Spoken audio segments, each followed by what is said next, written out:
임용고시 공부계획 어떻게 세워야 할까요? 궁금하시다면 계속 시청해주세요.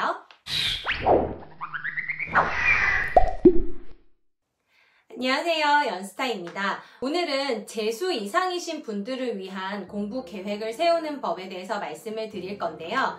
왜냐하면 제가 초수 합격을 하지 못했기 때문에 어떻게 하면 초수에 합격하는지에 대한 공부 계획을 말씀드리기는 어려울 것 같아요.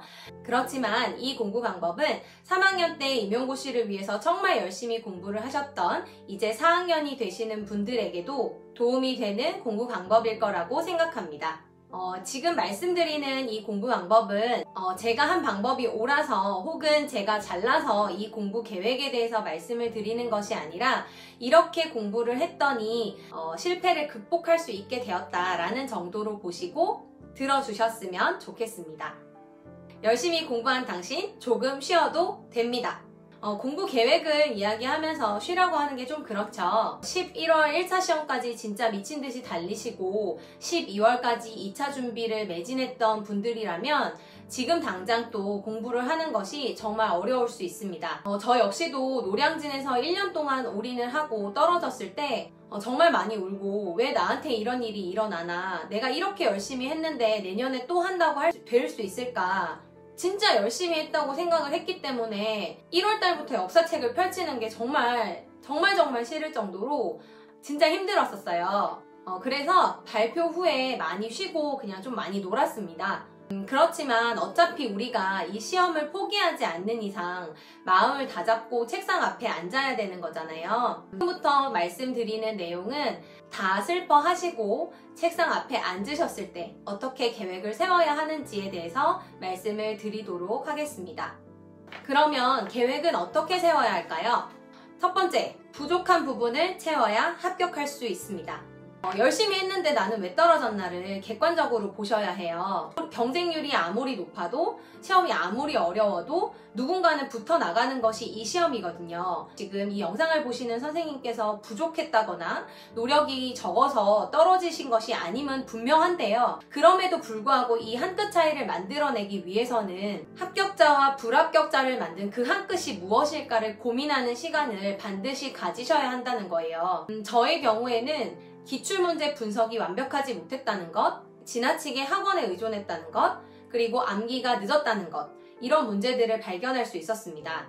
저와 같은 문제를 함께 안고 있는 분들이 계실 거라고 생각하기 때문에 저의 문제와 제가 이것을 극복했던 법에 대해서도 말씀을 드리겠습니다. 첫 번째로 기출문제 분석을 정확하게 하지 못했다라고 생각을 했기 때문에 다음 해에는 기출문제를 완벽하게 씹고 먹고 뜯고 맛보는 그 단계로 가기 위한 공부법으로 바꿨습니다. 흔히들 공부를 하실 때요, 개론서를 읽고 그 개론서를 열심히 읽은 뒤에 기출문제를 풀어보고 혹은 학원의 문제를 풀어보고 내가 얼마나 개론서를 열심히 읽었는지를 확인하는 경우들이 많이 계신데요. 그렇게 공부를 하는 것이 아니라 백워드로 가야 됩니다. 거꾸로 가야 되는 거죠. 기출문제를 먼저 보시고 어떤 주제가 기출에 나왔는지를 확인하신 뒤에 그런 기출 주제를 중심으로 출제가 된다는 것을 이해하시고 개론서를 읽어 나가시는 거고요. 그리고 그 기출되었던 주제에 나온 그 개론서 부분을 집중해서 외우고 집중해서 인출해내려고 노력을 하셔야 되는 거예요. 개론서를 그냥 읽고 그것을 읽은 것을 확인하기 위해 기출문제를 푸는 것이 아니라 기출문제를 먼저 보고 기출문제에 나왔던 내용들을 정확하게 숙지하기 위해서 그것이 적힌 개론서를 읽어보는 것, 그리고 거기 나온 개론서의 부분을 이 기출문제에 나온다면 내가 어떻게 써야 되는지를 고민하기 위해서 명확하게 외우려고 노력하고 토시 하나 빠뜨리지 않고 그 흐름과 순서를 정확하게 알기 위해서 개론서를 보는 것이죠. 이게 순서의 방향을 바꾸는데 그 방향을 바꾸는 것이 굉장히 공부를 하는데 큰 변화를 가지고 오게 되었습니다. 무작정 개론서를 읽는 것이 아니라 기출을 공부하기 위해서 개론서를 읽어간다 라고 생각하시면 더 좋을 것 같습니다. 기출분석법은 제 영상을 참고해 주시고요. 그래서 기출을 더 완벽하게 공부하기 위한 공부법으로 변화를 주었어요.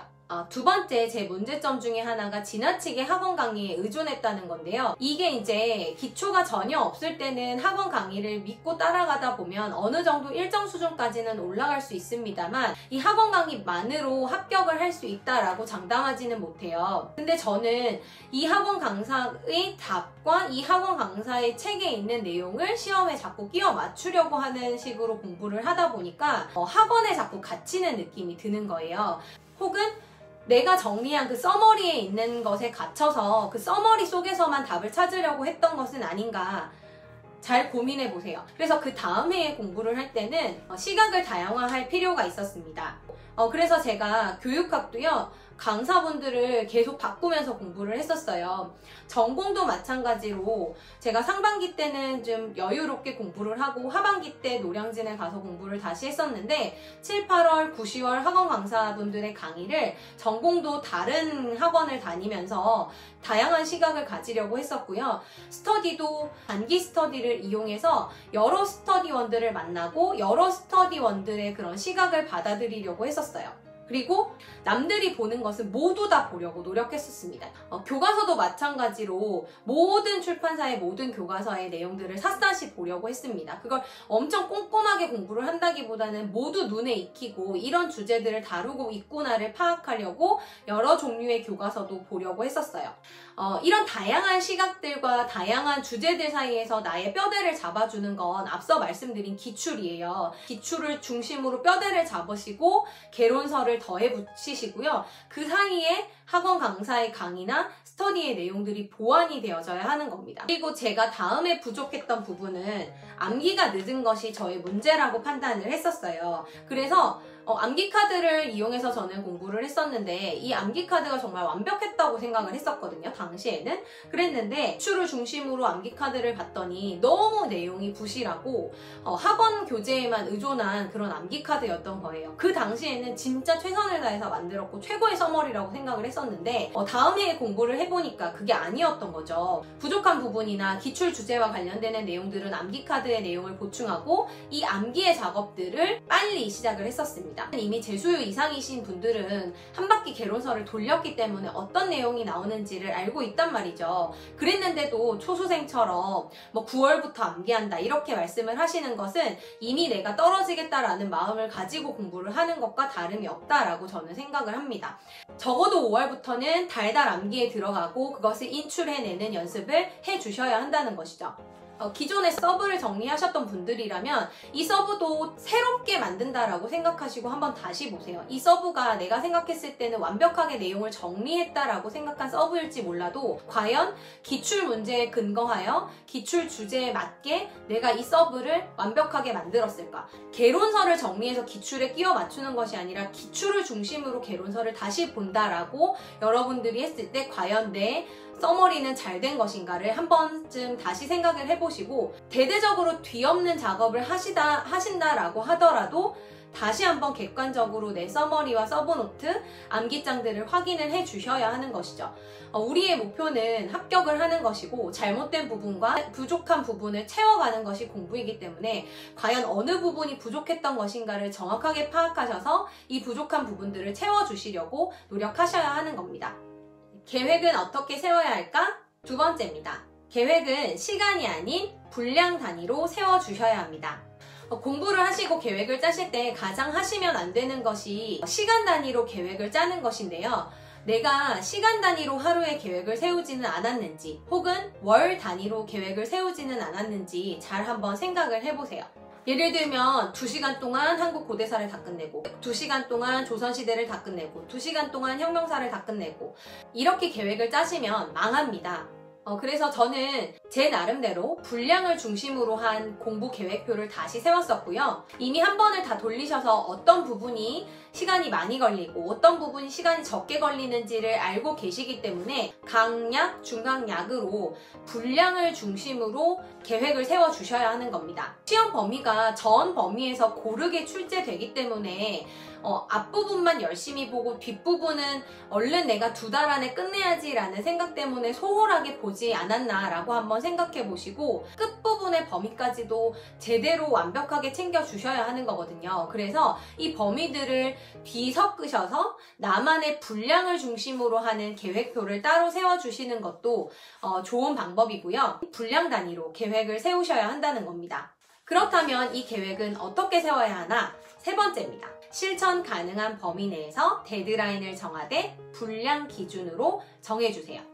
그리고 11월까지 거창하게 계획 세우지 마시고 한 텀까지 데드라인만 정하셔서 최소한 내가 이때까지 한 번만 보겠다라는 마음을 두시는 것이죠. 1, 2월, 3, 4월, 5, 6월 이렇게 나눠가지고 내가 2달 안에 모두 다 끝내야지 라는 마음으로 시작하시지 마시고 해당 분량 정리가 되면 넘어가시는 겁니다. 그러니까 2월까지 끝내야지 라고 마음을 먹고 2월까지 모두 끝내려고 하시는 것이 아니라 2월까지 끝내야지 라고 마음을 먹었지만 내가 해당 분량이 공부가 되지 않으면 2월에 끝내시는 것이 아니라 3월까지, 4월까지 넘어가도 상관없다는 거예요. 내가 보려고 했던 그 분량을 충실히 보려고 하시면서 시간 계획을 잡아 가시는 겁니다. 데드라인에 내 분량을 절대 맞추시지 마시고 내 분량을 정확하게 보려고 노력하는 것, 그렇게 계획을 세워주셔야 하는 것이죠.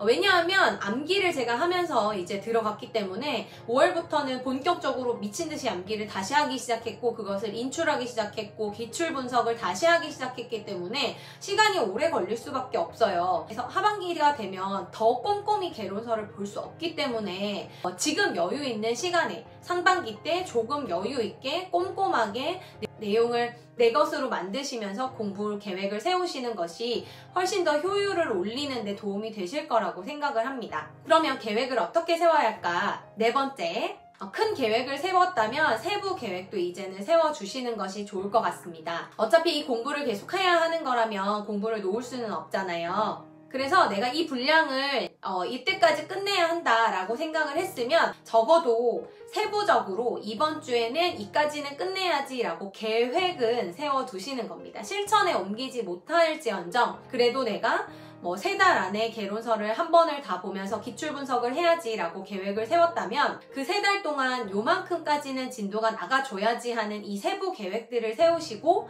그 세부 계획을 지키려고 노력을 하시는 것이죠.